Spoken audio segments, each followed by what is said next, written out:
That's deep and powerful in so many ways. I remember you said, your parents were separated and things like that, which brought it back kind of to our situation. I know you said struggles, trials, tribulations that you go through in marriage. So, like, the question that I want to know, the question that they might want to know is, in your mind, can you explain when we were separated, why or how the decision came about to be posted on social media?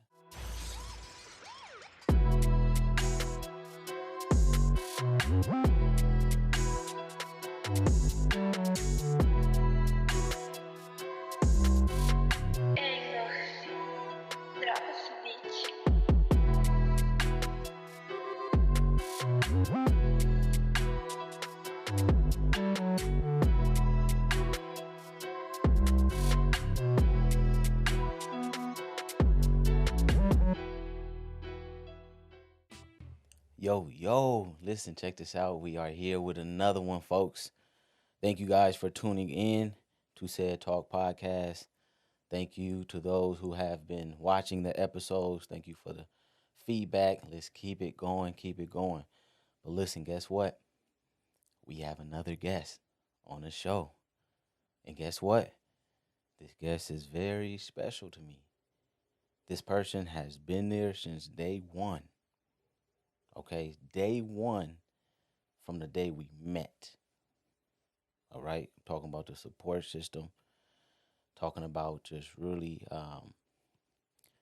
an action, a person that doesn't just say something without doing it, definitely seeing it in actions as well. Person that has saw growth in me, but then also a person who is continually to see growth, right, in me as I continue to grow. The guest that we have, Mrs. Blake, Angel Blake, the Blakemob. We here, baby. Let's go. You know what I'm saying? Let's go. Let's go ahead and clap it up one time for the one time, man. We got the Blake mob in the building. What's going on with Angel though? How you doing? I'm doing good. How you doing? I'm doing good. Doing good. I definitely want to thank you, for taking time out of your day, your busy schedule to hop on the show. It's not like she had a choice. No. But seriously, on a serious note, man, it's just thankful for you to be here Thankful because to be here. this is the start of something new. Meaning, like, obviously you're going to be on more episodes. This could venture off to other things, right? We don't want to throw that in people's mind yet. We're not going to drop, just follow the driplets, you know Right. what I'm saying? So, yeah, so we're here. Thankful for you. We're just going to get right in, though. So, I know for us, a lot of you guys know us. You see us on the media. Um, you know us personally, right? You see us in worship, fellowship, traveling with our children, things like that. And it's crazy because every time, like I'll see her, and it brings me back to like even when I first met her. You remember when we first met? Like it was yesterday. And so for me, it was crazy because I was actually at that time looking for a church home. And my uncle, right? Shout out to Uncle Skip. He would be calling my phone like every other day. He was like, "Hey, nephew, look, go to that church. Go down to that church that your daddy go to. Boy, I tell you, boy, listen. Hey, boy, I tell you, go to that church. You're not going to hear another word like that from the preacher. He preached straight from the Bible, nephew." And I was like, "All right, Unc, appreciate it. Like, much love, much love." But I was still kind of like going my own route. I was bouncing around, went from church to church, um, hanging with multiple friends, uh, fellowshipping, just kind of like I wanted my own experience. Then my uncle calls again, "Nephew, go down to that church. that your daddy go to, boy. I'm telling you, because the preacher there, he gonna preach straight from the Bible. And I was like, you know what? Let me go ahead and give it a shot. So that's what I did. I called Pops. I was like, yo, this upcoming Sunday, I'm gonna come with you to worship. And he was like, oh, okay, cool, champ. What's up, champ? You know how my dad is too, Angel. He be like, Yeah. what's up, champ? He was like, cool, cool. He just let me know when you're outside, champ, and we can ride together, to church. So we get in the car. We pull up to the church building. This is Uptown Church of Christ in Fillmore, right there. So if you guys want to visit, it's right there in Fillmore, Uptown Church of Christ. So I pull up, and as we're walking into the building, Angel actually came out of the social hall, or whatever they call it now. She came out of this building, and I asked my dad. I'm like, "Yo, pops." I'm like, "Yo, who is that?" My dad's like, "I don't know." I'm like, "Pops, like, don't you go here? Like, what's going on?" And he was like, "I don't know who that is." So we walk in. We're in the lobby, and walk into the lobby, and then we're waiting to walk inside because they were praying at the time. And so while we were waiting, she was next to me. We're kind of like peeking into the window, seeing when they finish. And then I look to my right, and I catch her like eyeing me though, but she started from my shoes and on up, like. So I'm looking at her, looking at my feet, and then I'm like following her eyes. But in my mind, I'm like, by the time she makes it to my eyes, should I like turn away and pretend, or should I like look at her right in her eye? You know, for y'all listening and watching, what y'all think I did? Come on, I looked at her right in her face, in her eye. I was like, I got you. You was on. You know what I'm saying? You was eyeballing me. You know, so Whole game. yeah. See, so she got nothing to say about that because she know that was true. And so what happened was I get to the service, and I'll be completely honest, like this was a different style of worship for me. This was the very first time I was here, and it was okay. All right, it was okay. The preacher did preach from the Bible, like from the Word. He tied every scripture to it, and I was like, okay, that's cool. But it was just different, and so in my mind, I was like, I'm never coming back. I was like, I'm out. And so as I'm walking out, like you have a bunch of the young adults that were there, and they all like, yo, like, don't let them leave, like, get them, keep them here, because I'm hearing this stuff. They don't know that I'm hearing it. Like, I was talking to one of the sisters there, the elderly sister. She was like, hey, how you doing, young mother? Like, you gonna stay here, But I'm overhearing the young adults talking to the preacher, like, keep them, get them, don't let them leave, get them. And so he pulled me to the side. He's talking to me and whatnot. And so as I was leaving, I was like, I'm still out. I'm gone. I'm not coming back. And so I'm in the parking lot waiting on my dad. And then this like truck pulls up on me, a car full of women. And so I'm just like, what is going on? And I feel like every person in that car had an accent too, from the south or something. They were, hey, Cedric, how you doing? You said you Cedric's son? And I was like, yeah, I'm Cedric's son.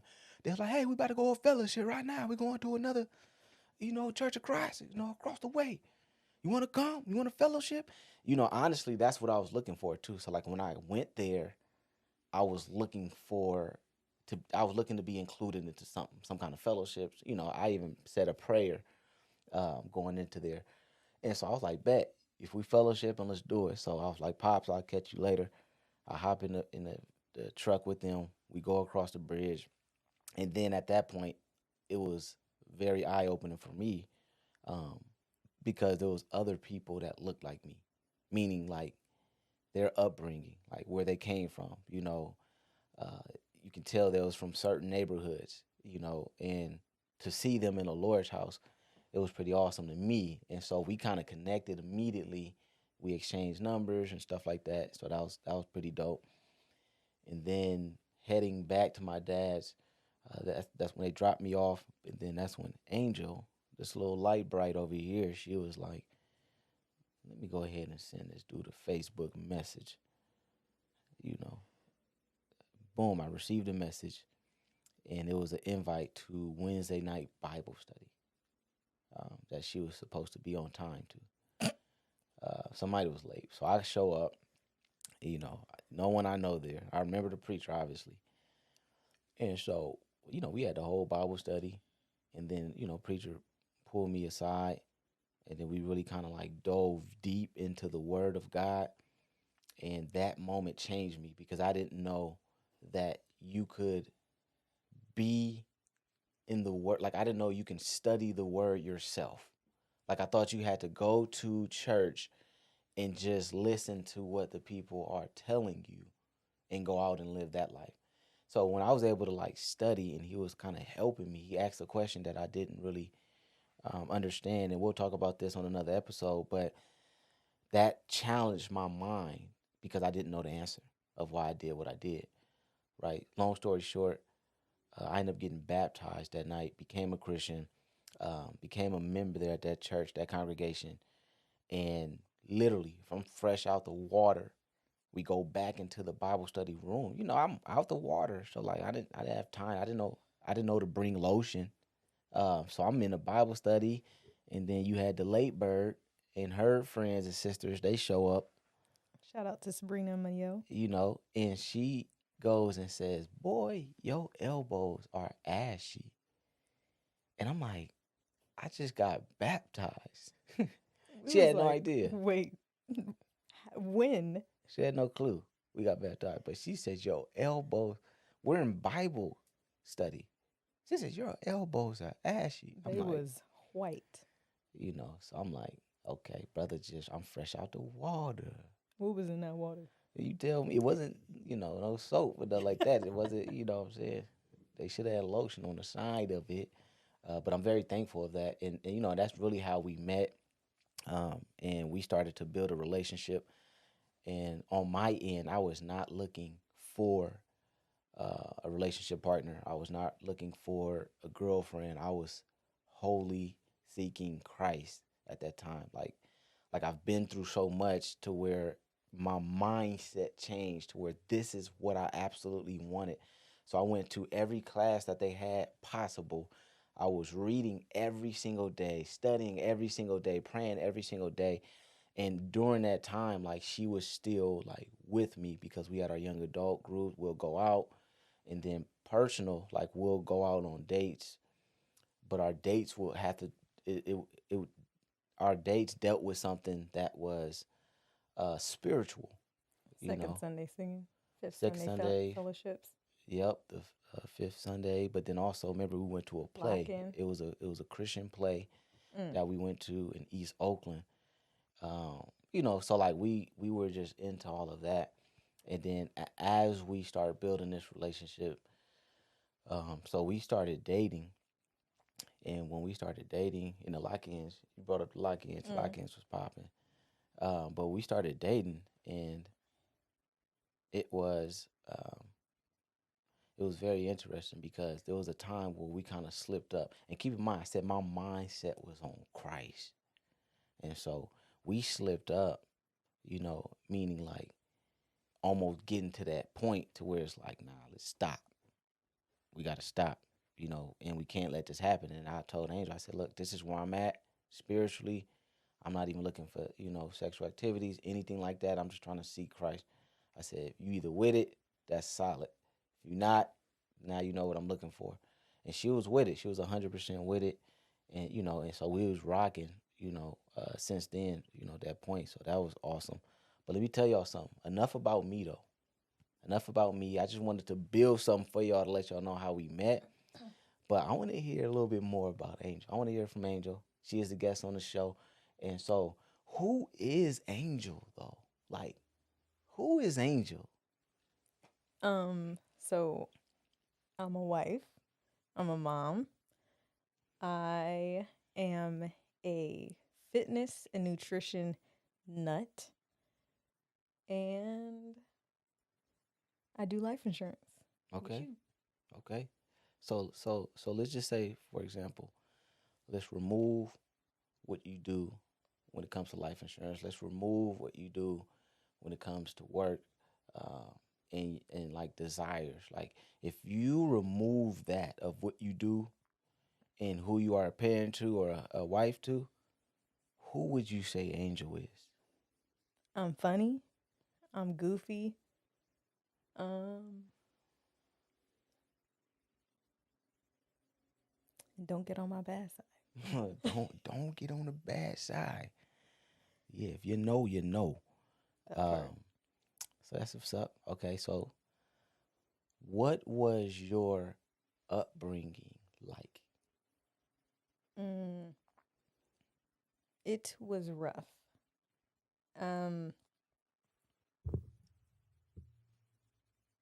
when my mother moved me and my I have two older sisters, by the way, from Florida to LA, we had no money. We had nowhere to stay at the time, and we had no food. So we was living in a shelter on Skid Row. Hmm.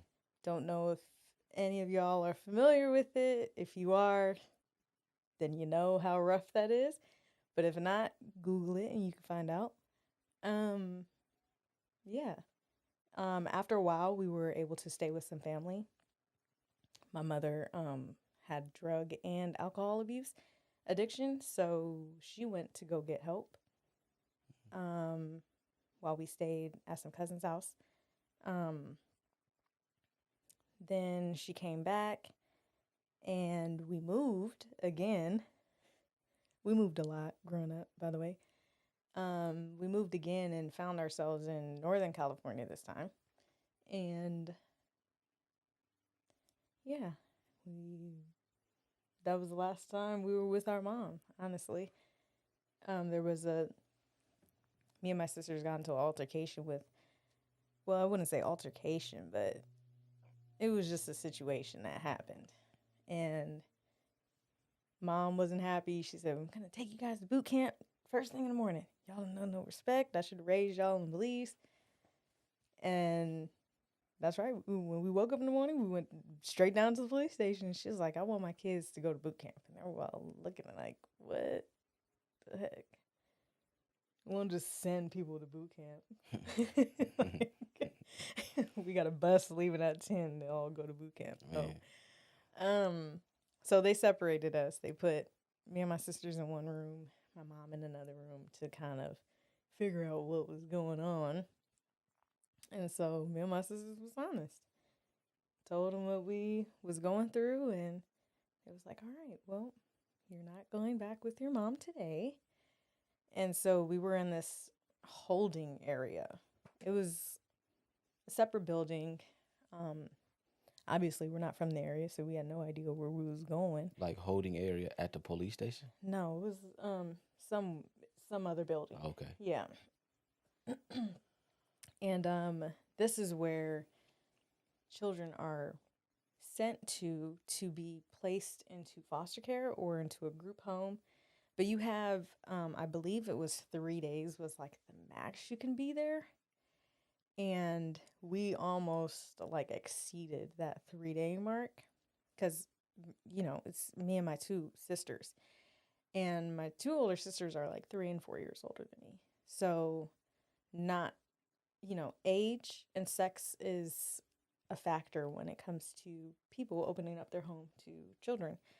And for, 2 almost 3 days, nobody wanted 3 girls in our age range. And it was like at the last hour, they came to us and was like, all right, we're going to have to split you girls up. You all will be in 3 different group homes. And so, like, we were saying our last goodbyes, and all of a sudden, a family wanted 3 girls. The same family. So yeah. Mm, that is interesting. And I don't want to get like too personal. You don't have to share anything that you feel like is too personal. But was your dad in the picture at all, like during these situations, or just ever? To put it into perspective, he was there about 1% of the time. Mm. Yeah, and he's another episode in itself. My father was a very hard man to reach. He lived off the grid. Mm-hmm. Um, so yeah, it was just random times where he would just like pop up, and it was just like, "Whoa, where'd you come from? Like, how did we find you?" He said, well, oh man, oh, that's crazy. That's that is a tough upbringing for sure. I guess what leads to my next question is Before I sorry, I wanted okay, to cut you off just a yeah, little bit. Yes, it is a tough upbringing, but at the same time, I wanted to also put this into perspective as well.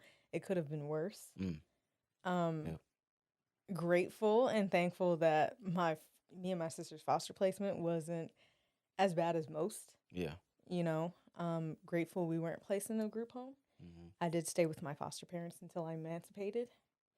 Um, so yeah. okay, and so once you're 18, then that's when you pretty much have to leave. Well, it depends on the situation. Were you ever in foster care like by yourself too at some point in time? Yes. Okay. So, like I said, my sisters are 3 and 4 years older than me. So they graduated, I believe 3 and 2 years before I left. Mm, Yeah. interesting. And so because of that, you had to move from one place to another. You had to enroll into a new school, stay there for a minute, and then move, go into another school. Like, how was that growing up? Like, what did that feel like? Did you feel like you were able to connect, with other people, with friends, or did you make friends? What was that like for you? Um, it was hard, especially as a little kid. You know, you always want to ground yourself somewhere, but no. I mean, if you know me just already, like now today, um, just already, I mean, you have to crack the surface in order for me to come out. You know Mm, what I mean? Like a lot of people will look at me and be like, "Oh, I thought you were stuck up," or "I thought you were rude," and "I thought you were this and that." But like once you actually know me, you're like, you're not that. You know. Um. So already dealing with that, it's hard to open up to kids when you have an idea that you're probably gonna leave. mm, You know. So excuse me. So you create these relationships, and then it's just like, poof, you're never yeah. gonna see them again. So that sucked. Um, but m- my foster placement was the only like long-winded structure that I had at a school. And even then, we moved from Stockton to Vallejo too. So in my junior, what was it, sophomore year? Yeah, my sophomore year, I ended up having to, well, no, my junior year actually. I ended up having to create new friends, um, which was hard again because now you're in high school and you're in this area you never even knew, you know, having to do it all over again. I think for anybody that's tough, especially for a kid. Hmm. Um, but yeah, always having that perception against you that, you know, you look mean or you look stuck up, stuff like that. I think that is hard to get over as a preteen or Hmm. teenager. Especially as far as your experience, what you've been through, maybe being like you mentioned, like just kind of nervous to even open up because you might be leaving again, Mm, or just don't have the willingness to open up mm, because you like, hey, I made meet a new friend and now I have to leave again. right. So I definitely understand that for sure. But as far as your upbringing though, being with your mother, you saying she was right, and so for clarity, she is doing great. She's doing awesome today, which is amazing.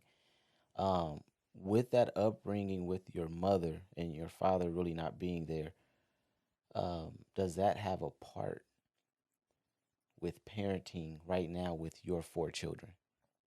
Absolutely. Because there's always this voice in the back of your head that's like, I don't want to parent like my parents, you know?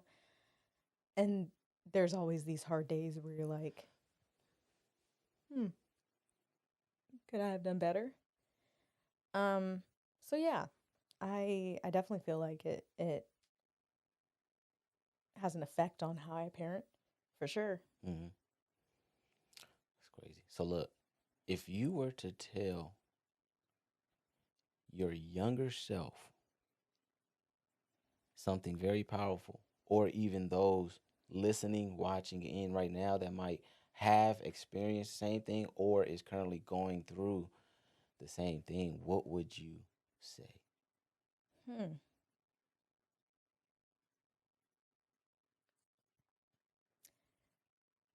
Don't give up. Believe in yourself. Have confidence in yourself. And don't be afraid or don't apologize for who you are and what you've experienced. Mm, But also be humble. mm. Be humble. I like that a lot, actually. That is pretty huge. But I want to turn the corners just a bit and briefly. Um, as a child, right? So we've been married for 10 years. That's a decade, you know. Um, like, as a child, did you see yourself like growing up saying, like, yeah, I definitely want to be married? Or did you see marriage in your future? 100%. 100%. There was no doubt about it. No doubt. Why And is I that? knew exactly how I was going to come around to it too. Okay, why is that? Because me personally, I didn't see marriage in my future Mm. just based off of like, and this is, if you guys have seen, the previous episodes where I'm explaining, you don't have to blame like your past. You don't have to blame your upbringing. Like you can break cycles. Go back and check that out because for me, I've always thought like, why would I get married? Like I didn't see my mom married growing up. You know, just things like that. Like my pops wasn't in my life, so it's like I'm not gonna be married. So why did you see marriage in your future? And let me be clear, on the surface, we had the same background parent wise. My parents were separated. I don't know if they ever divorced actually now that I'm talking about it. Yeah. But like I said, he was in the picture 1% of the time. Um so it was like I didn't have a dad. Um it was my mom. 100%.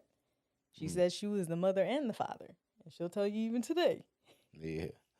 Um but I knew marriage was what I wanted.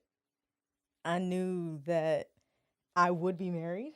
Didn't know who it was. I'm like, I know marriage is for me. And I don't know if it's like from watching all those Disney princess movies when you was little and you see them in their dress on their wedding day, having the ceremony, and then riding off into the sunset, happily ever after. That's I wanted my own happily ever after. Yeah. Um, this is just a side note, but what no one talks about is after the happily ever after. Like what comes after that? No one talks about the struggles. No one talks about, when you get home. Yeah, exactly. You know what I mean? And then the fact that you have to keep this happily ever after going, even when it's not. Hmm. Like, at what point would you reach out for help? You Yeah. know what I mean? Yeah. Because society has placed this once you're married, there's no such thing as like a struggling marriage. Hmm. It's like it's like we don't talk about it? Definitely. So I'm like, I feel like there are huge issues in, what society has placed in our minds, what, people's definition of marriage is and what it looks like, what a healthy marriage is, you know, all these things are missing. So when we as young adults jump into marriage, coming from backgrounds that never saw marriage, you know, Mm-hmm. how do we make this work? It's crazy. That's deep and powerful in so many ways. I remember you said, your parents were separated and things like that, which brought it back kind of to our situation. I know you said struggles, trials, tribulations that you go through in marriage. So, like, the question that I want to know, the question that they might want to know is, in your mind, can you explain when we were separated, why or how the decision came about to be posted on social media? Actually, you know what? We not gonna talk about that right now. You know why? Because y'all have to stay tuned Stay to tuned. part two. Yee. Part two, because we're wrapping this up. I see your ears, I see your eyes going crazy. Whoa, did he just ask that? What's going on? Stay tuned for part two, because it's gonna get real. It's gonna get real. It's gonna get true. And then what we're doing is this. People say, man, why y'all putting your business and stuff like that? We're not. Like, it's learning. Like, I don't ever look as a loss because it's a lesson. Like, a loss ain't a loss, but a lesson. Like, I think I heard Jay-Z say that. But listen, we're growing. We're striving for greatness.